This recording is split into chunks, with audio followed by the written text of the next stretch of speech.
Welcome to a new video, everybody. Today we're going to be installing one of the most important things that you can install in a car, at least to me, and that's a dash cam. Now, sure enough, not even 24 hours after I had the stinger, somebody almost hit me on the highway. So I went ahead and I put the old one from my Optima in there so at least I'd have some video coverage until the new one arrived. So let's see what we'll need to do to get this thing installed. Now, the first thing that you want to do is make sure that on the outside, your placement is not blocking any of your sensors. I've got the old one over here, and that's probably where the new one's going to go as well, because over here I've got all these little lenses that are reading, road data from in front of me while I'm driving, and I don't want to have an error message thinking that there's a car, braking in front of me when it's just my dash cam blocking a sensor. Now that we've got the old mount and camera removed, we can go ahead and put the new mount up there. Now, they gave us the option of going with a suction cup mount or a mount that had double-sided adhesive on the back. So I'm gonna go ahead and use the one with the double-sided adhesive.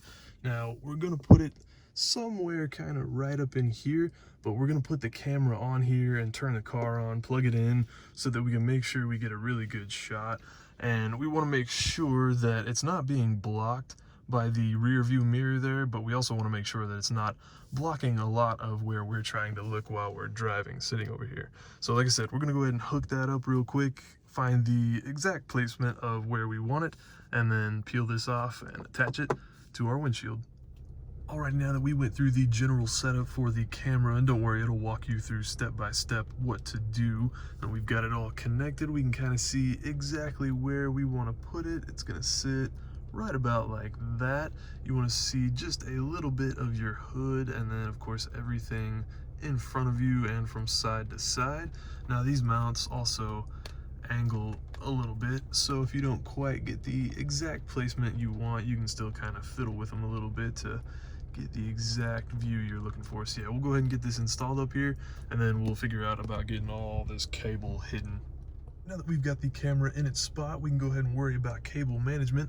I've started tucking the cable up here into the headliner, and then we're going to go down this little column here and down below the steering wheel to the USB port over here. Now, they do give you some of these little cable clips to help you with the cable management as well. I don't know if we'll have to use any of them, but it's nice that they did. And also, for these hard to get into spots, they also give you a little detailing tool to help pry that open and get that cable back there. So we'll get this all hidden the rest of the way, and then we'll go through some of the features on the camera.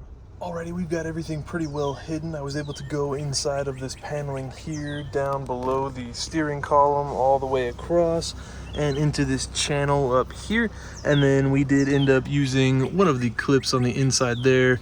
I wasn't able to pry apart that little corner, so I figured I'll just have a clip holding that down. But yeah, that's a pretty smooth install. So we can go ahead and turn this thing back on. Now, this is pretty nice. It comes with an app that you can use on your phone, which is one of the main reasons why I got this brand and this model. I wanted to be able to have quick access to any clips that I needed just in case. You connect through Wi-Fi to your phone. It also has a SD card slot, and I believe it also has cloud storage that you can pay for. So if you want to pull up your clips on a computer or another phone or something like that, and you don't have, your login to the app, then you can pull it up from there. I believe it said it takes up to a 512 gig micro SD card. I've got just like a 32 or 64 in it right now from my old one, but I will be upgrading because this one shoots up to 4K at, I believe it's 30 frames per second. The old one that I had was only 1080p. Which, I got it 5-6 years ago, so things have improved a little bit. It's also got the parking sensor on it, so if anything, hits your car, causes the car to shake when you're parked, it will come on and start recording. It's got a battery inside of it so that you don't have to constantly be charging it. Has really good wide range and night vision views.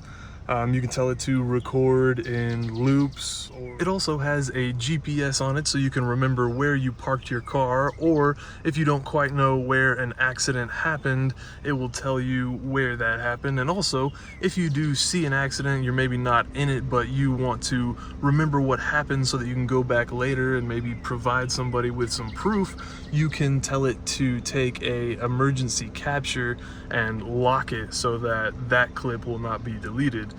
Because what it does is it rolls in a constant 10 clip loop, and then once the memory card fills up, it just dumps the oldest stuff that's not, you know, locked down, so that you're not constantly having to format your card. Alrighty, and just like that, we are finished with the install. And again, I've got to say that this is probably one of the most important things that you can install in your car. It could end up saving you hundreds, if not thousands of dollars in insurance fees, repair costs, just because you actually have proof of what happened on the road. Thank you guys so much for stopping by and checking out the video. If you have any questions about the install or about the camera itself, let me know down in the comments. I'll be leaving a link in the description below if you want to pick one of these cameras up for your car. Again, thank you so much for stopping by and checking out the video, and I hope to see you in my next one.